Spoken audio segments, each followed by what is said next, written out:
One of the most fascinating things about the internet is how you can use it to build your personal brand by just sharing your knowledge, things you know, creating content, and before you know it, you become a subject matter expert.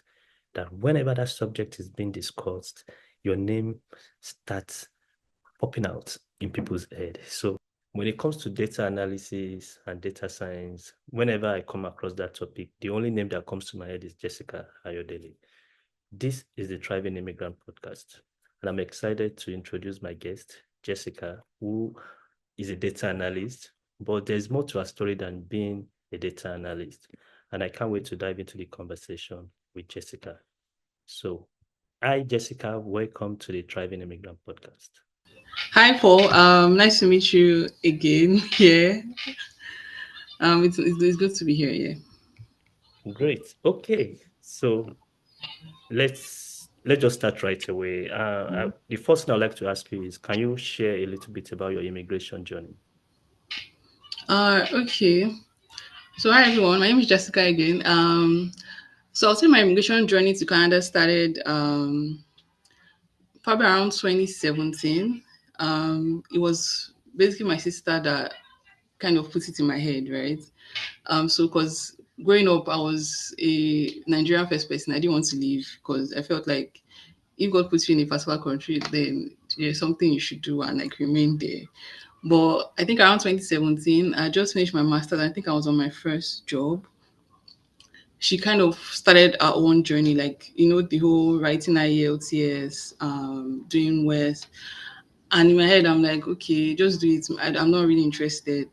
But along the line, for some reason, she helped me to create a profile and she was pushing me to go and read and practice for IELTS. So I was like, okay, what the hell? Like, it doesn't really take anything from me. I think 2018 was when I started really preparing for IELTS because of the way like things were going. I think then we're already in the Buhari era, so things were were not as rosy as it used to be, right? So I was Hmm. like, okay, let me just give it a shot. So I think 2018, that was when I wrote my IELTS. And I think I passed the first try. Then I'd already done like the West and all of that. So I was like, okay, let me just have like this option. So if I need to travel, I can easily travel, things like that. So it wasn't in my mind to like just even move to Canada at that point in time. It was just okay, just have that second option. So so I think 2018, yeah, I'd written IELTS, and I think late 2019, that was when I was, or middle of 2019, I was invited to apply for my permanent residency. And then by January of 2020, that was when I got the approval that, oh, you've gotten your permanent resident card, blah, blah, blah. I think at that point, my resolve was already getting stronger as time went on. And 2020 was when COVID happened in March. That was when like everywhere was shut down. So it was almost like, Yeah. okay, maybe it's a sign that you're not meant to go anywhere because you couldn't travel. And I had like my PR, like my passport stamp, so like just do my landing, right? Um, so I think then COVID lockdown, everything just kind of made my job a whole lot more stressful. I was working in an oil and gas firm, Seplat then, and like my work was just very stressful and choking. Like COVID, everybody wanted deliverables. I was working like almost round the clock. So I was like, no, I don't think I'm continue doing this. So since I had like the option to travel, it was just like my way of okay, maybe it's time for you to get out of here. So I started looking for evacuation flights. Um, because I think if you didn't travel by the time your PR, the stamp expires, not just it's time they put on Yeah. your visa stamp. If it expires, then you have to like wait all over again and get a new stamp. So it was more or less, oh, I had to like do it. So luckily, I found an evacuation flight. Though they rescheduled it like 5 times, but I was finally able to get out, to leave Nigeria, and then I came here. And funny enough, when I even came in August 2020, I wasn't even thinking of staying fully then. It was more or less just come, see how it is, and then go back. And Okay. when you're like settled, like you want to move finally, then you can. But I think I probably liked it a lot when I came. I was like, okay, just settle. And that was kind of how, yeah, I was able to move all the way. So thanks to my sister and Yeah, thanks to everything that worked in my favor and God for making it possible. Yeah. Yeah, I was going to ask you to give a special shout out to your sister, like for helping you or encouraging you to make that move. Yeah. So your sister with you in Ontario or in a different province? Oh no, we're all in, yeah, all in Ontario. Yeah, yes. Yeah. Okay. Do you think that's do you think the fact that she was in Ontario also influenced your province decision? Because you have Yeah. a background in engineering, I would have expected you to move to Right. Alberta. So why did you move Yeah. to Ontario? Yeah, I think that was mainly what influenced my choice because it's kind of hard to move to a city where you don't know anybody. And again, Alberta is very cold. Yes. Right? So in my head, I was like, I don't, even Canada is already cold as it like Ontario is already cold as a whole, like and Alberta is worse. So it was I think the cold and was kind of one of the major factors, and then the fact that my sister was also here. I think most people tend to move to where they have like family around, so it's easier to settle down and all of that. Yeah. Yeah, it's very important. You can't overemphasize the importance of friends, families, and community in this part of the world. Yeah. So you don't want to have your sister in Alberta and you will be in Ontario. Canada is such a big country. There was a Yeah. friend of mine that we parted ways in Ontario. He moved to Alberta. So he Okay. recently attended a party in my city. Then we Mm. realized that we hadn't seen for 4 years. And I was like, oh, for real? Oh, So really, I think it's important to have if you can afford it, I think it really yeah. makes your journey easier. Yeah. The Okay. cost of living will choke you, sha, but In Ontario, yeah, right? yeah, yeah. Well, But it depends in where in Ontario though. Like obviously, like GTA is a whole lot more expensive. But yeah, except you're going like to London, Kitchener, then it kind of gets a bit less expensive. Well, yeah, yeah, it depends. Like you mentioned, it depends. And also another thing you want to consider is employment opportunities. So yeah, the farther you move, mm, the lower your chances of getting those jobs, yeah. especially now that you have to do hybrid or you have to come to the office. Office, yeah, that's true. Yeah, Yeah. Yeah, I think it's just about trade-offs. You have to you have to decide and yeah. pick one. Something has to give eventually. Yeah, Yeah. So there's something very interesting about you. And when it comes to data analysis, the only name that comes to my head first is Jessica. I don't know when I saw your first no, tweet. You've you've successfully built your personal brand around data analysis, and I'm sure I'm not the only no. one who thinks of Jessica whenever they're thinking of data analysis. But knowing Mm, that you studied engineering and you mm, also worked in the oil and gas space, mm. when did you decide to Mm. transition into data analysis? Okay, so I think for me it was when I was still working in oil and gas, right? So at the point where I said I was thinking of okay moving to Canada, at that point I was already looking at okay what career choices do I have, and obviously if I was to come do engineering here, it's like how you have doctors, you have to come and certify yourself all over again, write a lot of exams, and to be honest, I wasn't ready for all that stress. So even before I moved, I was already like trying to learn by myself and see, okay, is this really for me and all of that. So in terms of what informed my choice, I think a lot of us do a bit of data analysis in our everyday work. We use Excel, we work with numbers. So I don't think regardless of what career you're in, maybe except being a doctor. But I think doctors also use everybody works with Yeah. numbers. Yeah. So for me, I just already had that flair and I love math. So it was more or less okay. This was a good option for you to follow, right? So even before I came, I kind of already had that inkling that okay, I was going to do this. But it wasn't until I had moved, that was in August, that I said start taking it very, very seriously. Yeah. Okay. So you've worked in Nigeria, you've also worked in Canada. Do you think there Yeah. are any unique differences in the Canadian workspace? There's plenty. But I Okay. think in Nigeria, okay, in Nigeria, I think I worked in two companies, like for at least for a long, at least for 1 year before I came to Canada, and one was a multinational. One, I won't say was this. The other one that's General Electric. It was General Electric is everywhere. And then Seplat, which was more or less a Nigerian Nigerian owned company, right?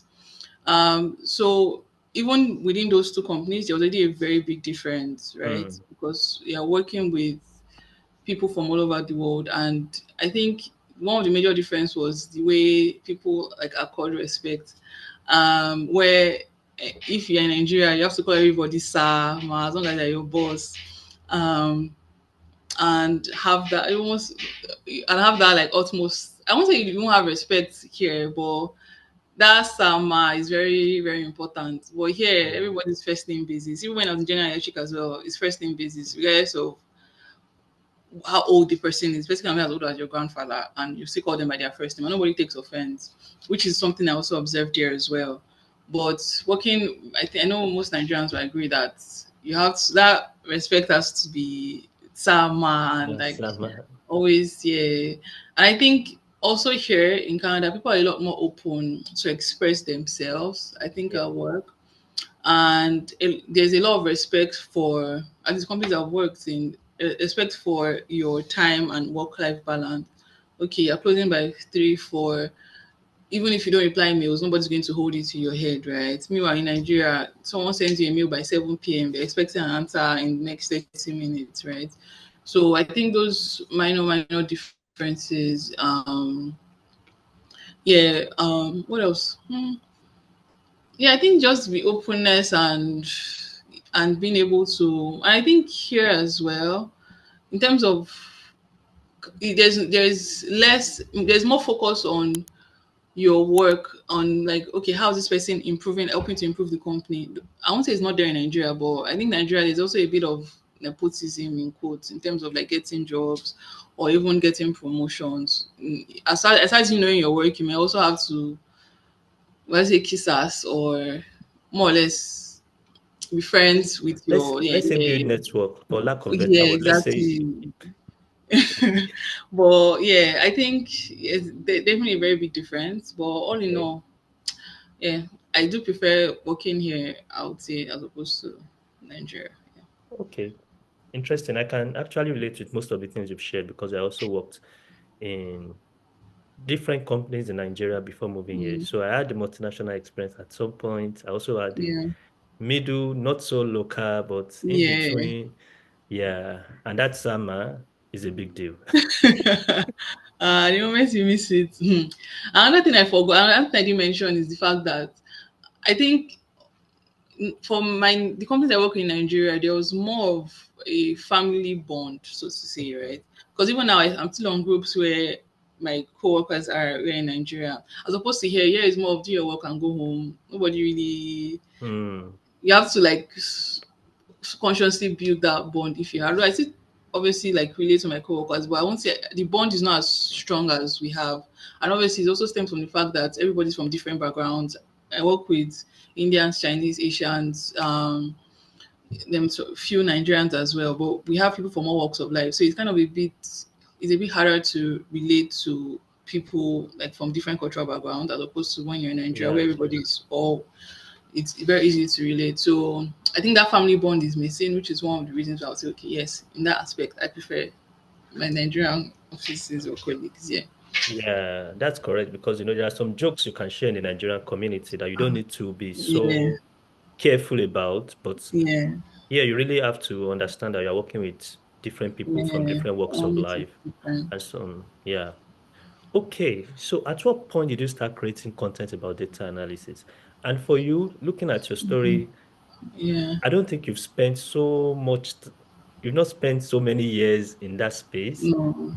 but it looks No. like you've been creating content for decades because Oh that's how it no. appears in my head.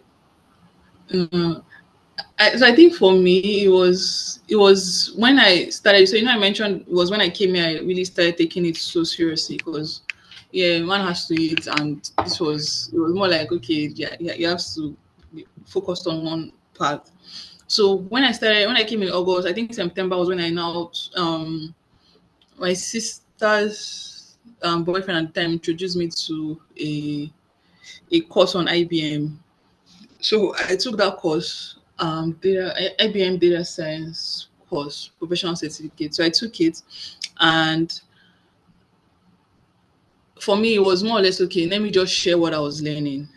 So it was just a way of like, was this my outlet? Let me just share what I was learning. But even then, I wasn't even so confident.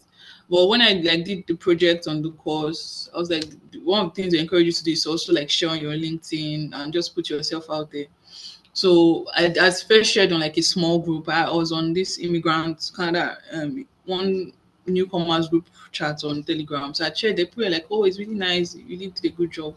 So that was kind of what motivated me to now then share on my LinkedIn. And from the little feedback I was getting, I was improving and then working on more projects. Because at that point in time, I was also following a lot of people that were on that worked the same path as well. And one thing we heard Yeah. them talk about was share your projects, share your work, be out there. And I understand that not everybody can do it, right? But for me, it was just a way of okay, let me see how if it works for me, if it doesn't. So yeah, from then on, I just found a lot more people that were also on the same path as well with me. And even then, people were asking me, I was just like, people were saying, come on, be my mentor. I'm like, I don't know how to mentor people. I'm still learning like you. So then, and then created like a group, data Okay. tech space for people, like just a small community for people that were learning as well. And that was kind of how it kicked off. So even when I was job searching the next year from January, I was also sharing my my progress, like okay, how my interviews were going, and from then on, I just kept on doing the same, right? And that's how I would say my content career kicked off. So it was more, I was mostly doing it on Twitter, and then maybe Instagram. I'll just share like snippets, and then on LinkedIn as well.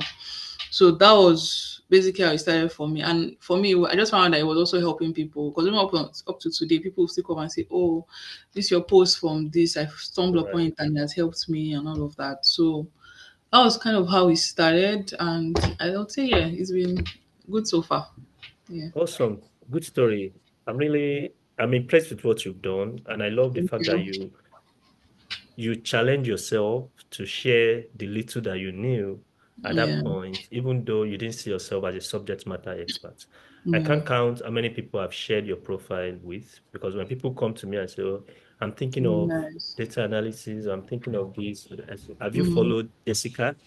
I know who's Ah, Jessica. If you go and follow Jessica, watch all her content, then you will know if you are good to go or not. So thank you for doing that. Thank you for empowering the community. You thank mentioned you. something about your love for maths and data Mm. analysis. So Yeah. would you say that for someone who doesn't like numbers, Mm. they should not bother thinking about becoming a data analyst? Or what are the three most important skills that you think you should have Mm. as a So so yeah, I think it's a no brainer. Like if you don't like numbers, then yeah, because you'll be seeing numbers every day, and the point of it is to make sense of the numbers, right? That's why you're doing analytics. You have all this data, and you're just trying to make sense of it and help people higher up make business decisions. So I would say yes, that's the number one thing. You should just like working with numbers, like okay, and another thing is also you should be curious about certain things. um Bitcoin is going up to $100,000 for one BNB. Why is that happening?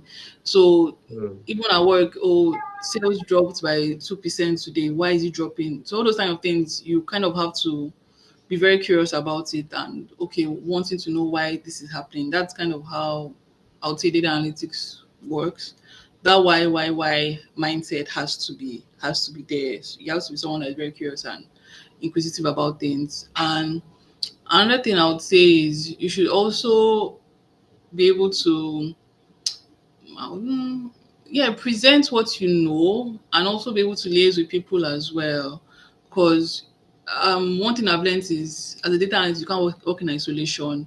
And depending on the industry you're in, sometimes you might be in an industry where you have little or no like knowledge at all. Like for instance, I started with oil and gas, and now the first company I worked in was my first data analyst job was in HR, and now I work with a retail company, right? I have little or no knowledge about retail, but from me liaising with stakeholders, people around me I work with, I've been able to like gain a lot of knowledge, and that knowledge that you gain from people would help you when you interpret results that you see, when you question things that you see in the data that you have, right? So I would say yes, having that ability to work with numbers, or liking, love working with numbers, being able to ask why all the time. You should always ask questions, have that curious mindset, and yeah, being able to liaise with people, and also yeah, paying attention to details. I know it sounds very cliche, but in your quest to find out why, you kind of also have to like dig deeper and like pay attention to little things that might Mm, cause. Another thing I would say is one of the I won't say said, but one of the um things that people hate, I think, when you present results is when you come back and say, oh, there's a mistake somewhere. And even for us, like for example, my team, one of the KPIs that we have is accuracy. So there's obviously a tendency to make mistakes all the time. So as I mentioned, attention to details. Little things can cause you to like report something very something very wrong. And that kind of will reduce the trust level that you have with your stakeholders. So having that attention to detail a lot. And again, you don't want a situation where you're presenting something and people are questioning what you're presenting because you made a lot of mistakes in the past. mm. So that attention to detail is also very important, I would say, as a quality to have for data analyst. Yeah. Okay. Thank you for sharing all that. So you have to be curious. If you don't love numbers, you may need to start Let's do developing love something for else. numbers, Yeah. or you look for something else to do. And you have to be a team player, and Yeah. you should learn to ask why. Yeah, Yeah. I think you guys are doing an amazing job talking about data analysis because they use your report to make decisions. So Yeah. you mentioned accuracy, which is very, very important, like Yeah. integrity about your data and all that. Yeah. Okay, thanks. All right. So if you're listening to me right now and you've not subscribed to the Thriving Immigrant Podcast, subscribe, share this, and let's share the good news everywhere. It's been an amazing time with Jessica, but I want to just switch the conversation a little bit. I Mhm. know you recently became a mom. Congratulations. Thank you. How has that journey been so far? Like, were there Mm. things, or let me say, are there things that have happened that you were not prepared for? Like, Mm. Okay, yes, I would say yes. The sleepless nights, you didn't see where it that was coming. one thing that I would say like nothing prepares you like the first time. Um, well, I wouldn't say yeah. I would say the sleepless night because even up until now, like I still don't sleep through the night. Like I wake up at 2 hours, 3 hours interval sometimes, and the days I'm working maybe 4 hours. Yeah, I can get 4 hours. But yeah, I'd say that's one thing that mother didn't prepare me for. But yeah, it's an incredible journey so far. Every time I look at my baby, I'm like, wow, I want, I want to do this all over again. He's a very, very cute boy, and he brings a lot of joy to the house. Hmm. So yeah, I would say that. But I think every other thing else, obviously, yes, yes, there are more expenses now as a parent. Um, and I just think it also kind of motivates me to want to like do better and work harder and also like try to have multiple streams of income so that way you can have more time, I guess, to spend with your kids and the family. Yeah, So, but yeah, it's been an incredible journey. And for anyone listening that is thinking, oh, should I do it? Should I not do it? This do part it. completely stressful. Please, yeah, I would say go for it. But just make sure that yes, you're just prepared financially and uh, Mentally. mentally as well. Yeah. Yeah. Yeah, I know I can relate because I have two Yeah, boys, yeah. and I would say that parenting or maybe it's a lifetime commitment. Yeah. It's it's such an inspiring journey, especially when I look at my boys and I see them growing. Because for Mm-hmm. adults, you stopped adding height. Maybe sometimes you look at your previous pictures, you're like, okay, I think there are some changes. But when I look at my boy and I'm like, okay, Yeah. We now grow me every born this day. boy. Oh. Yeah, Yeah, we grow but the every day. level of responsibility is different. Mm-hmm. Everything about you, even if you're trying to make decisions, you must, Mm-hmm. I call them stakeholders. Yeah. You have to try to imagine the impact of your decisions Mm-hmm. on their lives. So Yeah. it's such a commitment. So congratulations. Welcome to the club. Thank you. Thank you. Okay, so let's talk about artificial intelligence and data analysis. Mhm. AI has been here for a long time, but in recent times, there's been some accelerated growth about artificial Yeah. intelligence, and it looks like it's changing everything very rapidly. Yeah. What do you think is the future of data analysis with AI? Should data analysts be worried that their jobs can be taken away? Or generally, what are your thoughts about artificial intelligence and data analysis? So this question, like, this is my first time I'm getting it right, and I would say for people that are able, for data analysts that are able to use AI to their advantage, right, the future is very, very open for you, and the future is very bright. Yeah. So for me, I would say AI is not here to take your job; it's just here to make your job easier.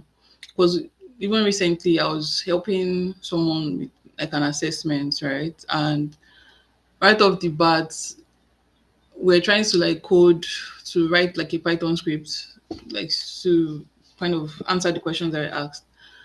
All I just needed to do was to open like my notebook, we call it notebook or Jupyter notebook, and you just need to type a prompt. Oh, I need to do this, Mm, and right off the bat, it gives you this is the sequence of the script you want to write, right? But again, aside from me just giving you something off the bat, you kind of also have to have that foreknowledge of okay, is this thing right? Do I have to tweak? You might have to tweak some things in what it's right. giving you, but it just makes it faster, makes you more efficient, right? Instead of having because prior to now, even when I started learning, you would have to go to Stack Overflow or go to Google to like, oh, how do I write this line of code? And you probably spend hours trying to research just one thing. But there, right there where you have to code, like you already have an assistant, like an AI assistant helping you to do it. So again, like for me, I just feel it makes you more efficient. It helps you do something that'll take you 1 hour. You probably do it less than 5 minutes. Um, so for me, I just think the future is bright. I don't think people should shy away from it, but instead you should just try and use it to your advantage. But even as you do that, it shouldn't discount you having to learn Mm, from the basics. So having to know, okay, why is this line of code this way? Why are we doing this and this? Because at the end of the day, when your knowledge is tested or when you have to tweak some things, it's not really the AI that will help you. You kind of also have to like fall back to the basics that you know. yeah. So for me, I would say it will just make your work more efficient, and people should just embrace it. And you should don't, but as you embrace it, don't let it take over your thinking capabilities, right? Just help you make your work more efficient. The only thing I say is obviously it might reduce the demand for more people. So if for instance a job that would take two people to do, you just need one person, then obviously you don't need that one person. But again, it's the person that presents as more efficient, bringing solutions to the business that would obviously remain, right? So I'll say just focus on adding value using it, and the sky is just going to be your starting point. Yeah. Yeah, that's a very powerful one you shared because I love the fact that you talked about using AI as an assistant. So Mhm. don't let embrace it, but just know that AI can really help you to make your job easier. And it Yes. doesn't mean that the fundamental skills or the basic skills that are required to perform your job will not still be needed. Yeah. Thank you. Thank you so much for sharing that. So, in four All right. years, you are already a citizen of Oh, Canada. yeah. What would you do differently if you were going to move from Nigeria all over again? Okay, interesting. I've actually written about this on Twitter. I know I wrote a thread. I used to trade a lot. I've written about this before. So I would say if I was coming again afresh, one thing I would do is I would have started preparing probably a year before I wanted to come. Because I remember I told you that I just came because everything was overwhelming for me in Nigeria. I would have started preparing like a year before. So for instance, if you're coming and you need to change careers, one thing I would have probably done differently was I would have started learning my data analytics like way before. So that way I would have when I was coming, I was coming with a job offer or I was I already had the skills and it was just to start applying to jobs, right? So one thing I always tell people is whatever path you want to take, just make sure you start preparing from when you think you want to come. So that's one thing I would have done differently. Um, yeah, I just say just plan ahead. That'll probably just be the one thing that would change. I'm trying to think, and at the same time, also like do your research as well. So, and earlier we talked about the fact that people move to places because maybe their siblings are there or Yeah. all of that. I would say if you are coming as well, though this has I already did it because I already had like a lot of like cash set aside for when I was not going to work. Don't just rely and say, oh, my sibling will do this or house me forever for eternity. Have that backup. They say they ask you for proof of funds for a reason, right? So I would say have that backup and plan ahead because the Canada I came to in 2020 is not the Canada of today. Or the jobs might not be as much as we have as much as we had then. So Yeah. that planning ahead is very very important and having that emergency cash fund down and choosing the city you're going to settle in. I would say cost of living factor it in, also the jobs as well. So I had a friend also that was coming because he was in oil and gas. He didn't even have family there. Right now he's in SK or Saskatchewan. Because obviously Alberta, that area, they are very big on oil and gas. So also like just do that research. Okay, this is the province where the job I want. This is where it's booming, and Mm. they don't let it just be family that helps you decide where to move, and you end up being frustrated. But I think overall, those that planning ahead, whatever career path you want to take, do it. And I would say also, aside planning, if you're planning to apply to jobs, you should start doing it from when you're in Nigeria. So that way you're also mentally prepared for the kind of interviews they would be asked, the kind of questions they'll be asking in interviews, and you kind of already know like okay what kind of format it is, and if possible get the job before you come. So that way you're not like waiting around for what's next or having to do what we call survival jobs, right? So Yeah, those are great points. Thank you for sharing all that. Another thing I would like to add is for if you are considering transitioning or pivoting into a new career, one thing you can do is to start following people that are doing that, yeah, even from Nigeria. Like you can start following someone on LinkedIn, reading their content, engaging their content, because that way you will prepare yourself. You have access to a lot of yeah, information and knowledge. And by the yeah, time you land in Canada, it will look like you've landed maybe mm, 6 months or 1 year before. yeah, So thanks yeah. to technology. Awesome. This has been an amazing conversation. Thank you so much, Thank Jessica. you. There's one question I always like to ask my guest, and Yeah. it's what's the most powerful piece of advice you've ever received? Okay. So, so for me, it would be this. I heard this was back in secondary school, and I think it was our head boy then that said it. I can't remember, but Interesting. God bless the airport uh, wherever you live.